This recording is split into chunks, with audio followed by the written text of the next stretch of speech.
میت کو پڑھ کر بخشنا۔ میری والدہ کا جنوری میں انتقال ہوا تھا، ہم ان کے لیے کیا کیا صدقہ جاریہ کر سکتے ہیں؟ نیز کیا ان کو کچھ پڑھ کر بخش سکتے ہیں؟ یہ کہاں تک صحیح ہے اور کیا اس کا ثواب میت کو پہنچتا ہے؟ مسز عمر ریاض سے۔ قرآن کی تلاوت وغیرہ پڑھ کے میت کو ثواب پہنچانا، جس کو ایصال ثواب کہتے ہیں، اس میں یہ اختلافی مسئلہ ہے۔ احناف کے ہاں یہ جائز ہے، بعض فقہا اس کی حقیقت کے قائل نہیں ہے۔ تو انسان کو ایک فقہ کو فالو کرنا چاہیے اور دوسرے فقہا کا بھی احترام کرنا چاہیے۔ اس کے دلائل کیا ہیں احناف کے، وہ میں کئی بار مسائل میں ریکارڈ کروا چکا ہوں، مضبوط دلائل ہیں۔ لیکن اتنی بات تو بہرحال ثابت ہے کہ اتفاقی چیز کیا ہے، وہ یہ ہے کہ پیسوں کا صدقہ کیا جائے۔ اس میں تمام فقہا کا اتفاق ہے کہ اس کا ثواب میت کو، جو بھی یعنی معتد بھی فقہا ہیں جو ان کا اتفاق ہے کہ اگر آپ پیسے صدقہ کرتے ہیں یا کوئی کنواں کھدوا دیتے ہیں یا کوئی اور صدقہ جاریہ کا انتظام کرتے ہیں تو اس کا ثواب تو بہرحال یقینی پہنچتا ہے۔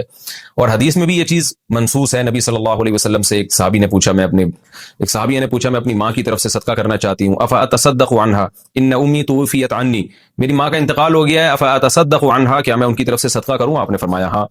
تو اس لیے زیادہ فوکس جس چیز کو کرنا چاہیے وہ ہے پیسے صدقہ کریں اپنی والدہ کے لیے، اور کوئی مدرسہ بنا دیں، مسجد بنا دیں، یا مسجد میں تعاون کر دیں، یا مدرسے میں تعاون کر دیں، یا یتیم خانے میں تعاون کر دیں۔ اس طرح سے کوئی بھی صدقہ جاریہ ہو یا ویسے ہی کوئی صدقہ کسی غریب کی مدد، اور دل میں نیت کر لیں کہ اس کا ثواب میری والدہ کو پہنچے، تو یہ انشاءاللہ آپ کی والدہ کو ثواب پہنچے گا۔ میں بھی دل سے دعا کرتا ہوں اللہ تعالیٰ آپ کی والدہ کی مغفرت فرمائے اور ان کے درجات کو بلند کرے۔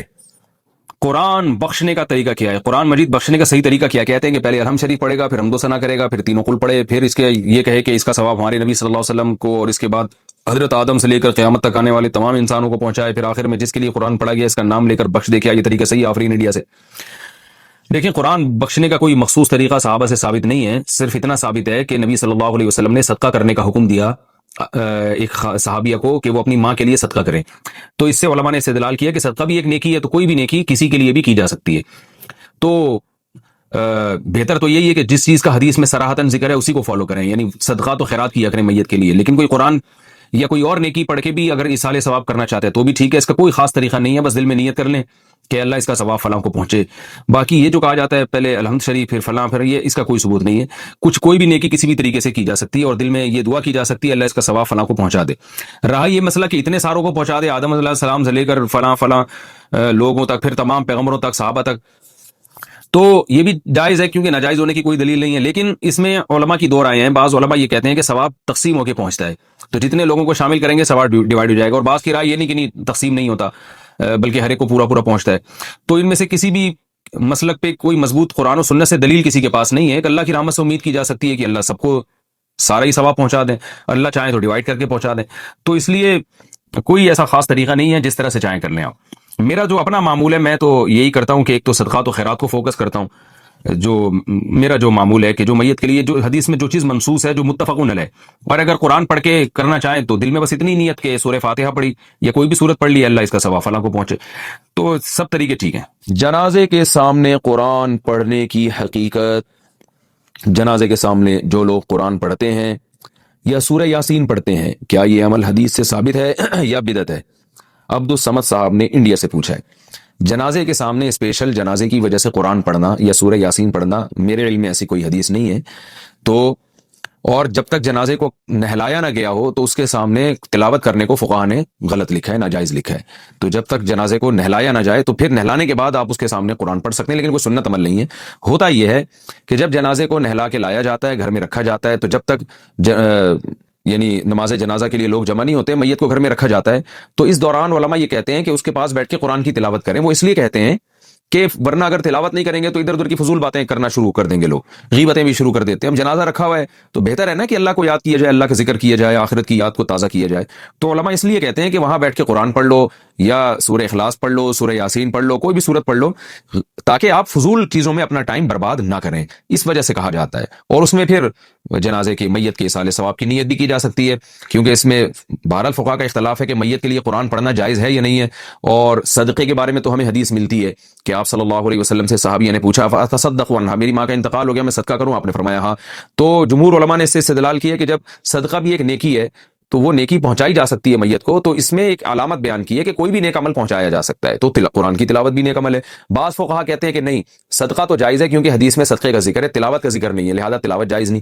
تو اختلاف رائے ہے اس میں. بر صغیر میں چونکہ فقہ حنفی کو فالو کیا جاتا ہے, اور میری رائے میں فقہ حنفی کی دلیل بہت مضبوط ہے, کیونکہ احادیث میں آپ صلی اللہ علیہ وسلم نے ہمیشہ اصول یہ رہا ہے کہ جزئیے کے ضمن میں کلیات سکھائے جاتے ہیں. جیسے قرآن میں آتے ہیں نا لا تقل لهما اف, ماں باپ کو اف مت کرو, تو یہ ایک مثال ہے, مطلب یہ کہ تکلیف نہ دو. تو اسی طرح جو حدیث میں آتا ہے صدقہ کر سکتے ہو میت کے لیے, تو ایک مثال ہے, مطلب یہ کہ کوئی بھی نیکی کی جا سکتی ہے. اور دوسری بات یہ کہ حنفیہ کا جو قول ہے نا اس میں ذرا وسعت زیادہ ہے, اللہ کی رحمت کو آپ پھیلا دیتے ہیں کہ بھئی اگر میت کے لیے تلاوت بھی جائز ہونے کا ہم فتویٰ دیں گے تو اس سے اس بہانے لوگ تلاوت کریں گے, ثواب حاصل کریں گے, اور اللہ سے امید ہے کہ اللہ اس میت کو ثواب پہنچائے گا. تو اچھا ہے نا, اللہ کی رحمت سے اچھی امیدیں لگائیں. تو ویسے بھی شریعت کا مزاج ہے کہ جس چیز میں رحمت والا عنصر غالب ہو اس قول پہ آپ کو فتویٰ دینا چاہیے. یہ ہماری رائے ہے. اگر کوئی اس سے اختلاف کرتا ہے تو وہ اس کا اپنا مسئلہ ہے.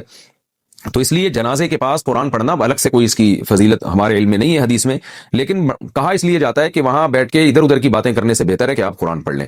البتہ قرآن خوانی میت کے لیے یہ جائز نہیں ہے, کیونکہ قرآن خوانی کو کہتے ہیں کہ لوگوں کو قرآن پڑھنے کے لیے جمع کرنا.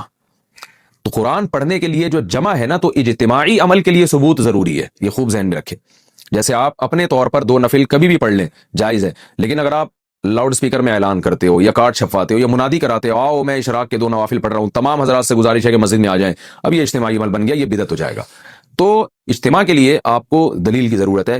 اس لیے علماء کہتے ہیں کہ اجتماعی قرآن خوانی یہ بدعت عمل ہے, کیونکہ یہ ایصال ثواب کے لیے آپ ایک عبادت کر رہے ہیں, اور اجتماعی سطح پہ تو ہمیں نہیں ملتا صحابہ کرام میں کہیں کسی نے کبھی اجتماع کیا ہو. حضرت ابو بکر کا انتقال ہوا, کہیں نہیں ملتا کہ حضرت عمر نے تمبو لگایا ہو اور سب لوگوں کو جمع کر کے ان کی قرآن خوانی کی ہو. حضرت عمر کی شہادت ہوئی تو کہیں نہیں ملتا کہ حضرت عثمان نے ان کے لیے قرآن خوانی کی ہو. یہ ثابت نہیں ہے, اور اس پر علماء کے فتاوی بھی موجود ہیں. البتہ برکت کے لیے قرآن خوانی ایک الگ چیز ہے. برکت کے لیے یعنی مکان دکان کی برکت میں جو قرآن خوانی ہے وہ عبادت نہیں ہے, وہ از قبیل رقیہ ہے, رقیہ دم.